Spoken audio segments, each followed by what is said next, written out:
What's going on, everybody? My name is Rami, and today I'm here to talk about BC's real estate cooling off period. On January 1st, 2023, the BC government will prevent buyers from submitting subject-free offers on residential properties. So the buyers will now have a mandatory 3-day rescission period to do their due diligence on the property and make a decision whether they want to proceed or back out of it. And if you were a buyer who backed out of a deal within 3 business days, could be subject to a 0.25% penalty. On $1 million property, this would be $2,500. When this was first announced, they talked about eliminating blind bidding to create a more transparent system. So in a sense, you would be able to see other people's offers on properties in real time. But lately, I haven't heard anything about that, but my expectation is that it will still go through and blind bidding will be eliminated. Now, there are some exemptions to this, such as leased land, leasehold interest in residential real estate, at a court order sale, or at an auction. Pre-sales will remain the same, and you have your current 7-day rescission period.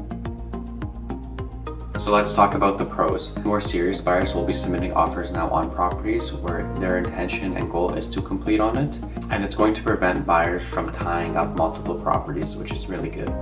And on top of this, you won't have buyers submit any more subject-free offers, so the goal of this will protect the consumer because they'll have a minimum 3 business days to make a decision and do their due diligence on the property.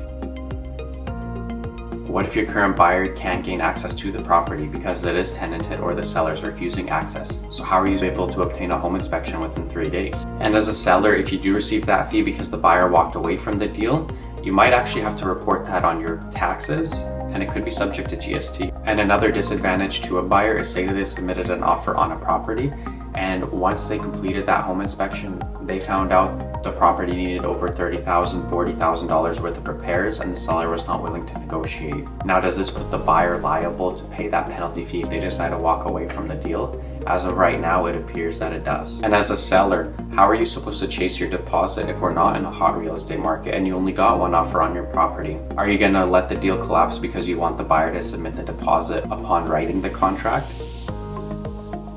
So here's where it gets very interesting. The BC government said if you walk away from the deal within a minimum of 3 business days, then you would be subject to the penalty.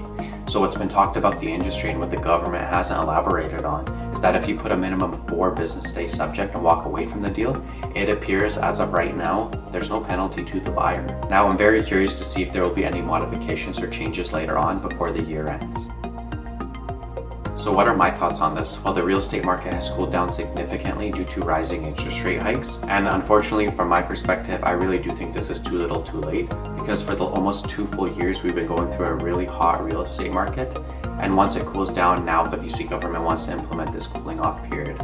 So I just think right now the timing just doesn't make sense. I do know that the real estate market will pick up eventually over time. And once it does, this 3-day rescission period to protect consumers will be very beneficial for them. I do wish though that they would have put a minimum 7 days, 7 business day subjects, because that will give buyers a lot more time and not have the whole process rushed. Because for most people purchasing a property, this is the largest transaction of their life, and to do it all within 3 days, it definitely feels like it's going to be rushed.